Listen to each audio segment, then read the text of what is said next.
Yo, what's up, man? I'm back again with another video. You know what I mean, man? When you see my face, you should know I'm back with another video. I'm back with another reaction video. I'm back again with another reaction video. And today I'm going to be reacting to every Iron Man suit explained in 15 minutes. You know what I mean? Yeah. If you don't know, I mean, I'm an Iron Man guy. Like, bro, I like Iron Man. Like, when it comes to comics or like, or superheroes and shit. I like Iron Man. It's like, he's a genius. He's a tech. I mean, he's a tech genius. He's a billionaire, and he's Iron Man, bro. So, other is nothing without his suit. You know, concern me, bro. I'm still Iron Man, Team Iron Man all day, every day. So you get me. And if you want to ask me the most overhyped superhero of all time is Captain America, man, that guy is shit. Flame me in the comments. I don't mind.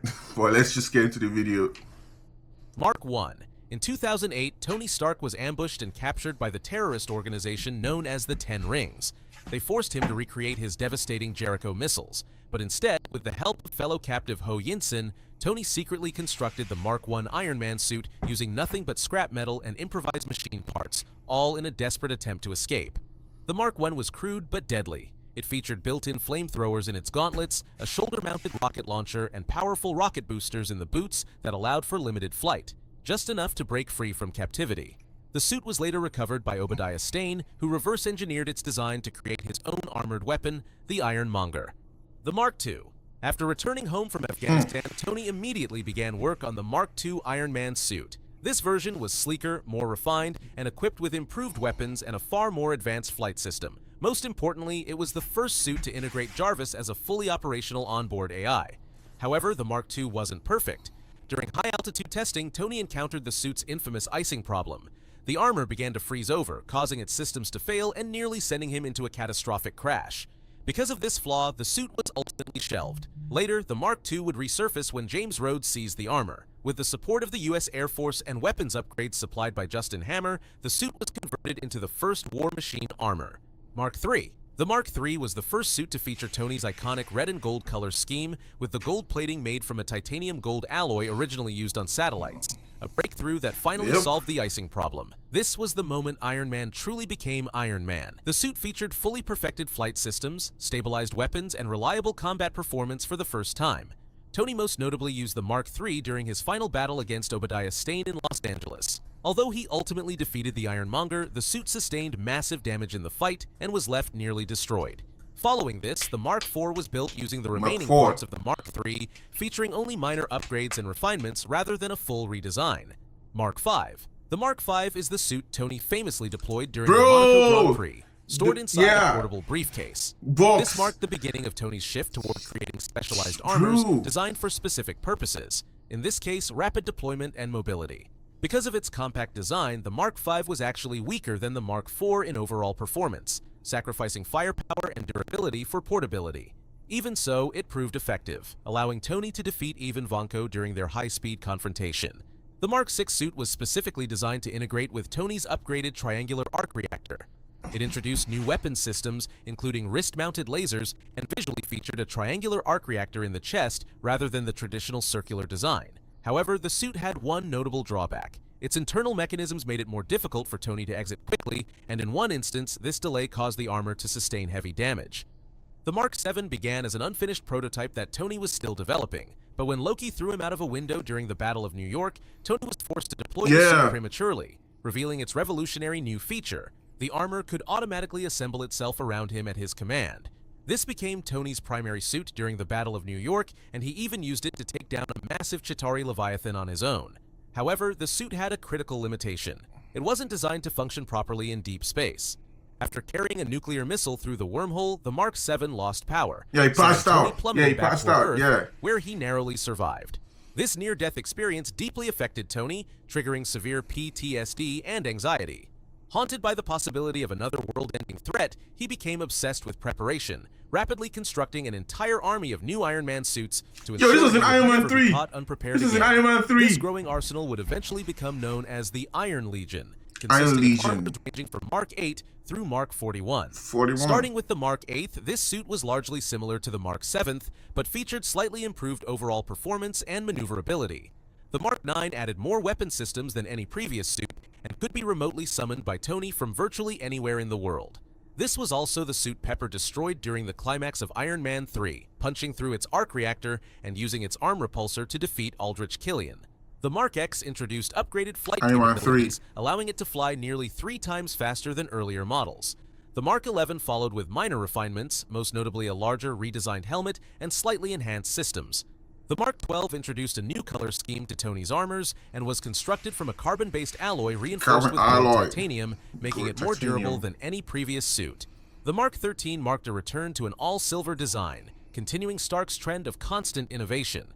It also became the first suit to feature a rectangular arc reactor in the chest. The Mark 14 was largely similar in design and performance, but reverted back to a circular arc reactor configuration. But with the Mark 15, the suits began to become far more specialized, with many of them receiving unique code names personally assigned by Tony. This one was appropriately called Sneaky. Designed specifically for stealth operations, the Mark 15 incorporated technology borrowed from real-world stealth aircraft, including angled surfaces and radar-absorbent materials. Its chrome finish could dynamically darken or lighten, allowing the suit to blend into nearly any environment and avoid both visual and radar detection. The Mark 16, also known as Nightclub, was another stealth-focused suit. Unlike Sneaky, its main feature was the ability to shift from its standard red and gold appearance to an all-black finish, allowing Tony to blend seamlessly into virtually any environment for maximum concealment. The Mark 17, codenamed Heartbreaker, was the polar opposite of the previous specialized suits. Built like a walking tank, it was bulkier than any... Bro, this guy has code names for the suits, man. No. Bro, Heartbreaker, Sneaky, Disco. But, oh my God, man. God, why would you like Tony Stark? That's the thing, like, bro. The guy is a billionaire. Playboy, genius, philanthropist. Ah, man, fuck Steve Rogers, bro. of its predecessors and packed with enhanced weapon systems. This armor was specifically designed for heavy fire combat, able to withstand intense battle conditions while delivering devastating firepower. The Mark 18, codenamed Casanova, combined the best features of Heartbreaker and Nightclub. It enhanced stealth capabilities with advanced cloaking technology while also incorporating a heavier arsenal of weapons, making it both deadly and difficult to detect in combat.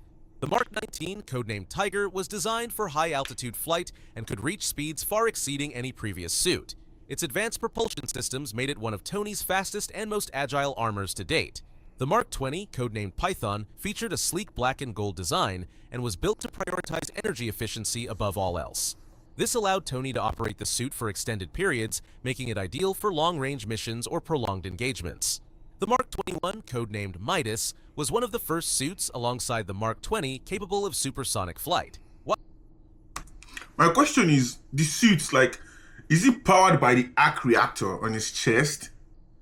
Or, like, you need to charge it? Because I don't understand the mechanism of the suit itself. Because is it the arc reactor on his chest that powers the suit? Or they have to, like, the suit gets low in power and then you have to, like, charge it? Or it works both ways? Because me, I'm confused.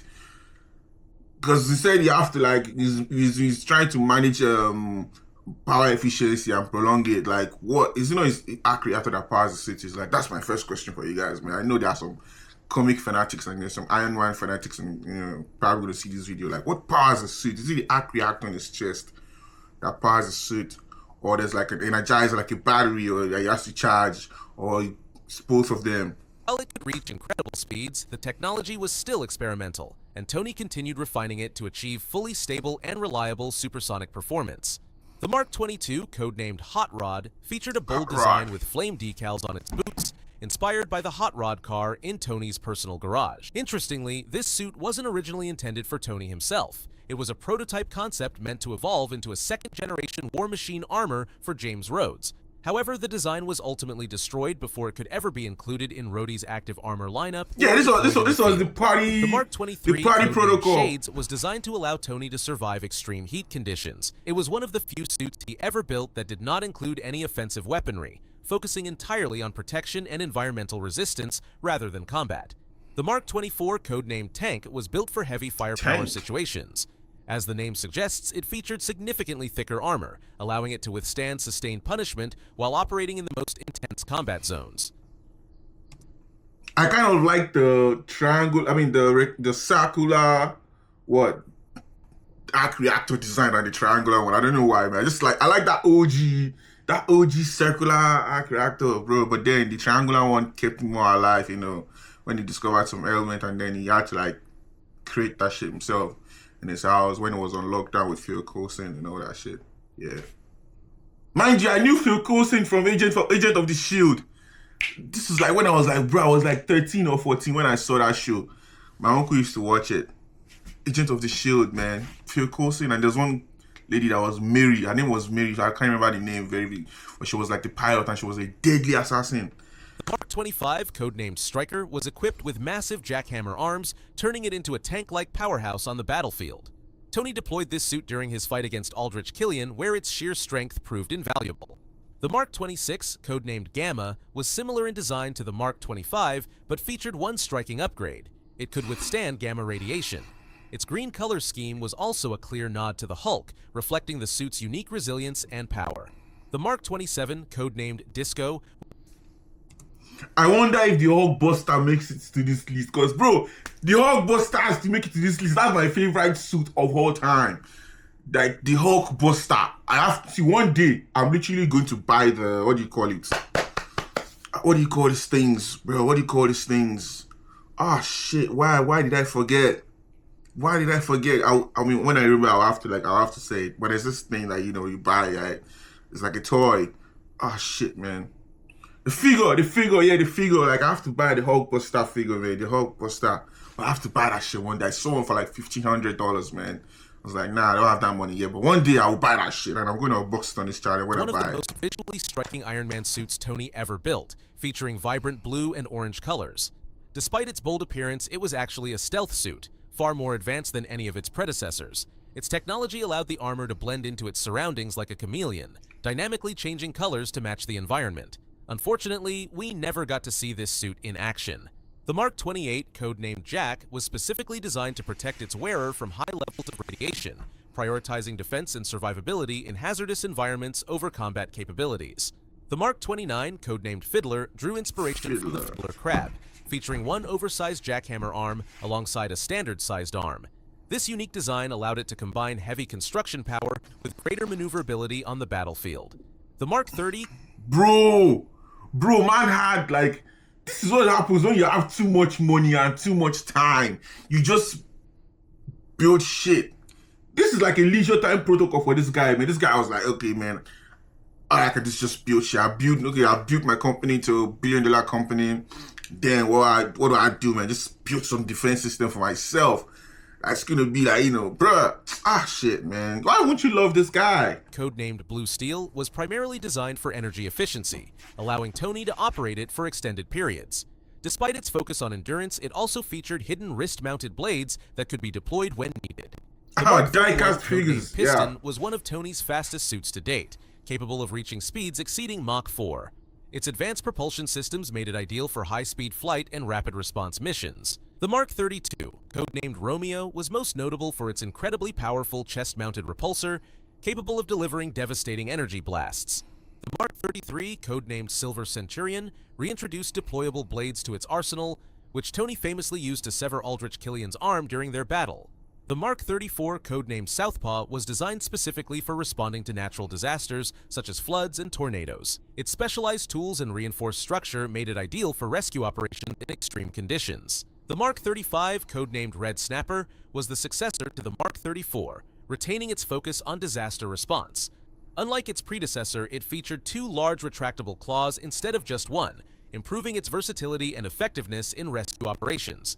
The Mark 36, codenamed Peacemaker, was designed specifically for riot control. Its distinctive all-orange design made it instantly recognizable, while its specialized systems allowed Tony to manage chaotic situations safely and effectively.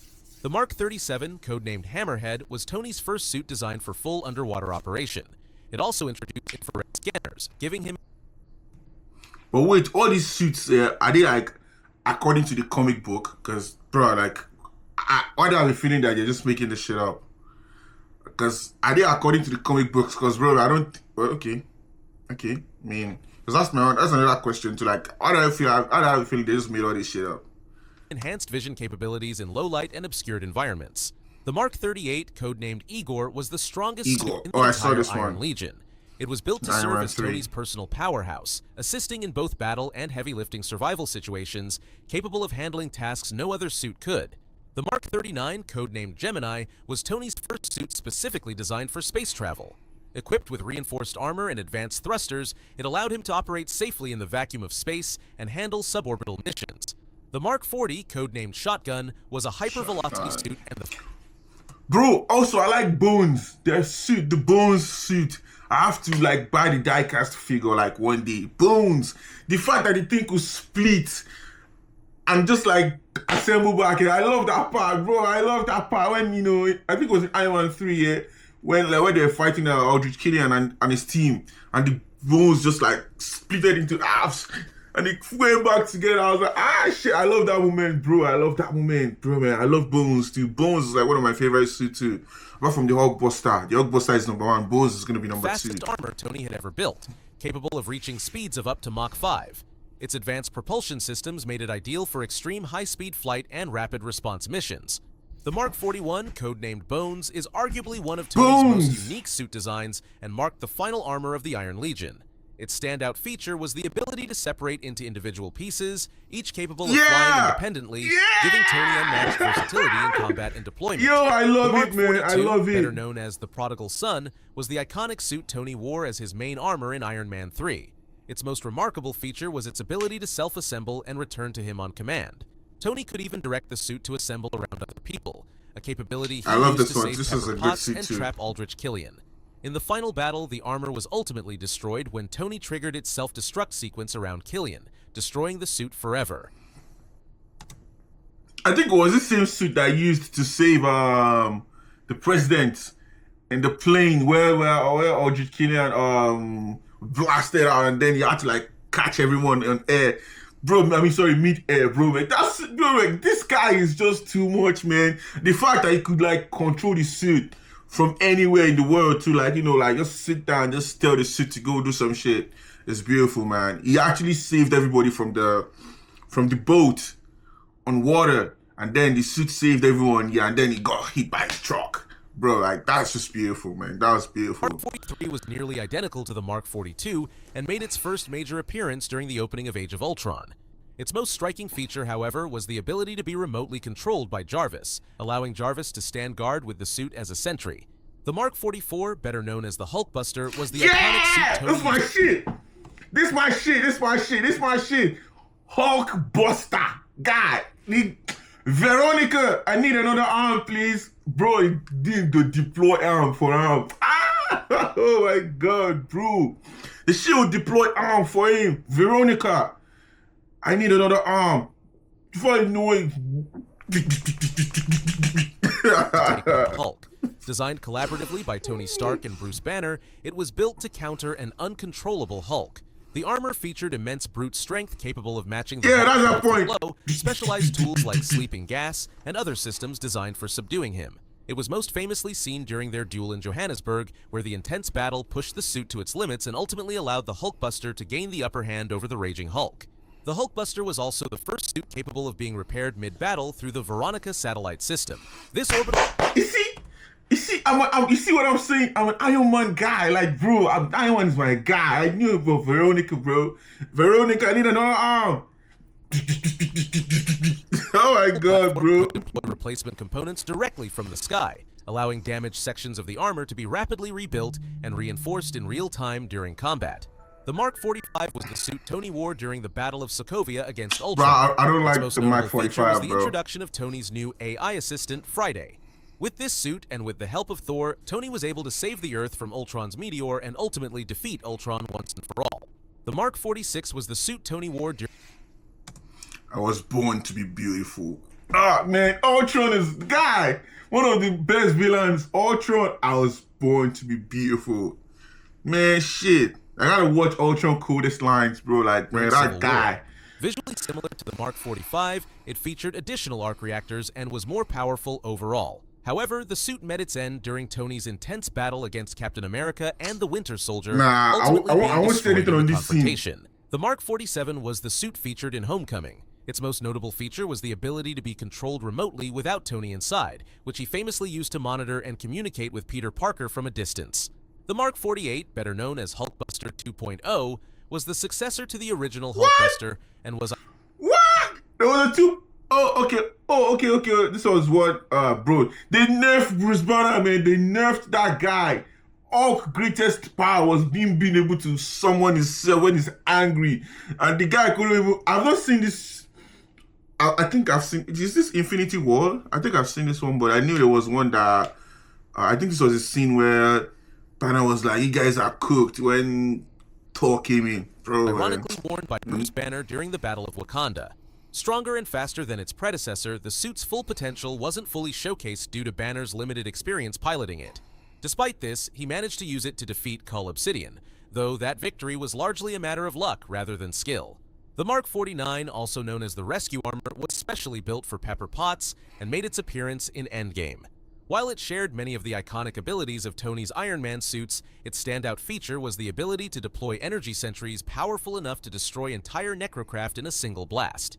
The Mark L, or Mark 50, marked a revolutionary change for the Iron Man suits, as Tony... I hate this shit, bro. I hate this Mark 50, man. I don't know why. The nano boards are nano body, nano shit. I hate that shit, man. The suit was sleek, bro. gained access to nanotechnology for the first time.